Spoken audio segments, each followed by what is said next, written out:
Okay, so this is my review of the Ollie toothpaste after having used it.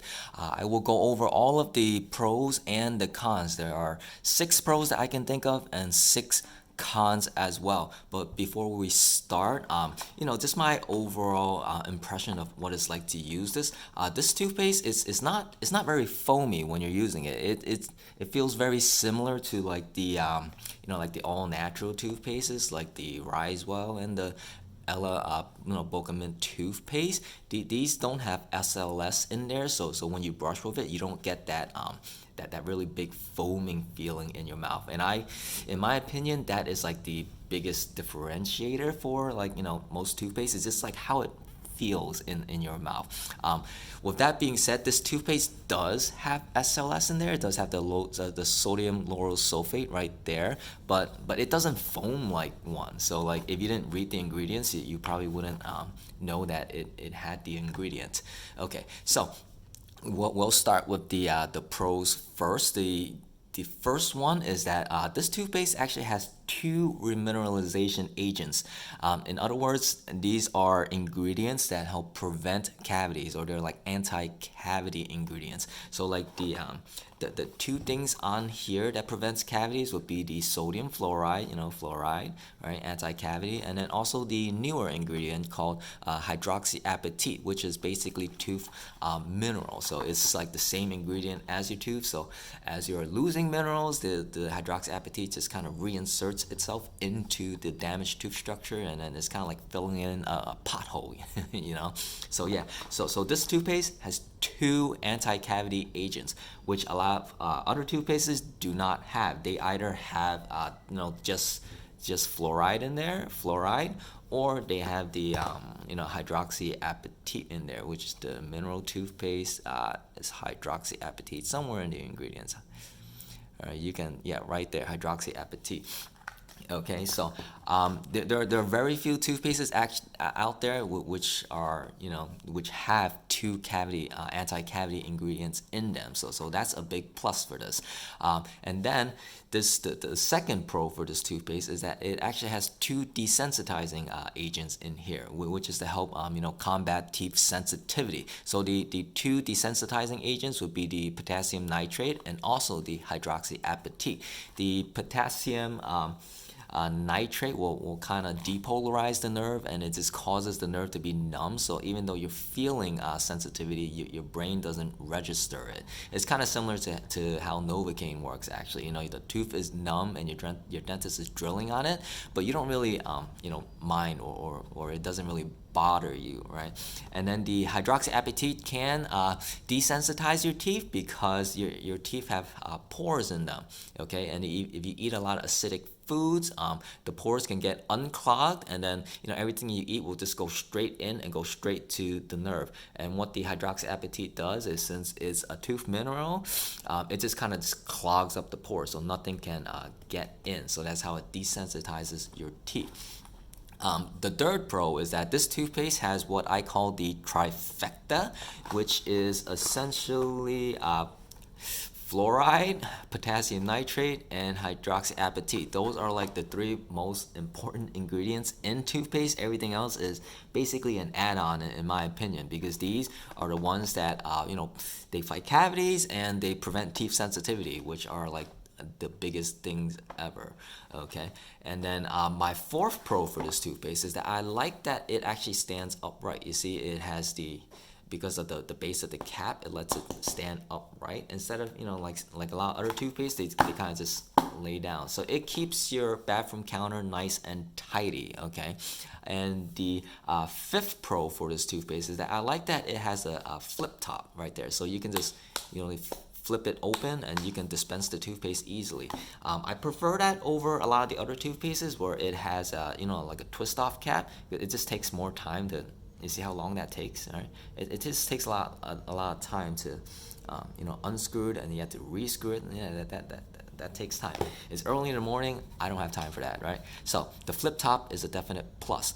And then the sixth and last pro of this toothpaste is that I do like it when toothpaste comes sealed for freshness, okay? So this toothpaste, you can actually unscrew the top, right? You can unscrew it, but it also has a flip top. But when it first came, it actually has an aluminum seal on it, so you know it's fresh and that no one used it before, right? That's just a nice little plus.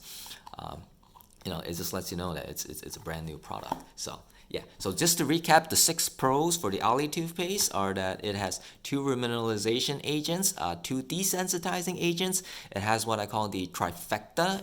The toothpaste tube can stand upright for storage, and then also has a flip cap for ease of opening and dispensing the toothpaste. And then the 6th one is that it has an aluminum seal for freshness. Okay, so those are the 6 pros to using this toothpaste. With that being said, we will move on to the cons for using the Ollie toothpaste. Okay. The first most obvious con is that these type of trendy toothpastes, they are pricier than regular fluoride toothpaste. Okay, so like a tube of this will run you about $11.95, so just under $12. You can compare that to regular run-of-the-mill fluoride toothpaste, which you can buy at like Costco and BJ's. You can get for like under $15. You get like 4 tubes that's like a bigger size than this. Okay, but nonetheless, the price is comparative to like the other toothpastes as well, like the Risewell and the Boca toothpaste. These all run you about like $12 anyway. So I wouldn't really say it costs more than the other type of hydroxyapatite toothpastes. It's just that the hydroxyapatite toothpastes do tend to cost more than the fluoride toothpastes. Okay. And then the second con is that this toothpaste is not edible. You may think it's kind of crazy that I'm saying that, but some of the other toothpastes, like I forgot which one it was. It was either the Boca or the Risewell, where they say that the toothpaste is safe enough for you to eat. Yes, you heard that right. Safe enough for you to eat. The reason they say that is because I don't remember which one it was, but it's because the hydroxyapatite is made of tooth mineral, right? So it's the same thing as your teeth, so you can swallow it and there is no harm in it.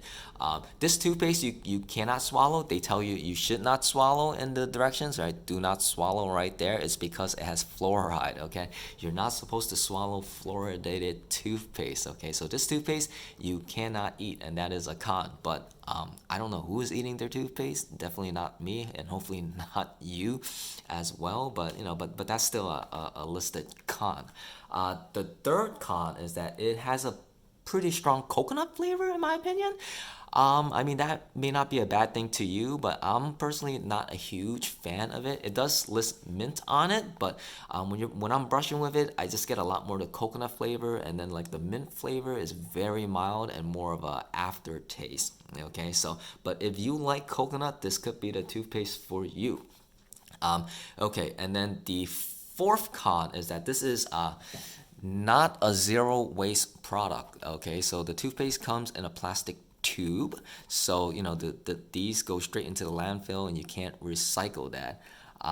The reason I bring up this point is that there is one toothpaste, actually let me go get it for you. It's the David's toothpaste. Okay, so this toothpaste is actually completely recyclable because the entire tube is made of aluminum, right? So you can just recycle this in the with the other metals, So that's just a really cool feature for this toothpaste, and you can kind of see how the tube is all like bent up after being used, right? It's like straight up metal, right? It's different from the plasticky feel of this. Okay. The fifth con is that this toothpaste is not fluoride free. So if you are against fluoride or you don't like using fluoride for whatever reason, this toothpaste may not be for you. Personally, for me, I don't care, and I actually endorse fluoride because it's very inexpensive and is a great anti-cavity agent, okay? But nonetheless, this could be a con for you if you don't want fluoride. And then the sixth and last con is that this toothpaste does have sodium lauryl sulfate in there, which is SLS. You know, it's the same thing you find in like shampoo, conditioners.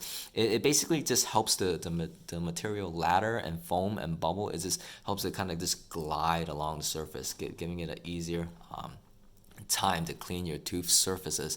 The reason why I list it as a con is not because it helps spread the material, but because for certain people, if you are prone to getting canker sores, okay, canker sores, the SLS will make the canker sores worse because it dries out the canker sore, and it usually delays the healing process. So you'll have the canker sores for like a bit longer if you're using products with SLS in there, okay. But if you don't really get canker sores or cold sores, then this is a complete non-issue for you, right? And yeah, so that's it. Those are the 6 cons. But just to recap, number 1, it is pricier than regular fluoride toothpaste. Number 2, it's not edible.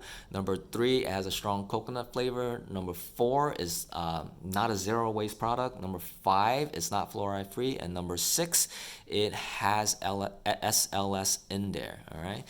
But yeah, so that's the end of my Ollie toothpaste review. I mean, overall, I really do like this toothpaste, and I do highly recommend it. Mostly for 2 reasons, actually. It's because it has 2 remineralization agents and 2 desensitizing agents. You don't find that in a lot of toothpastes.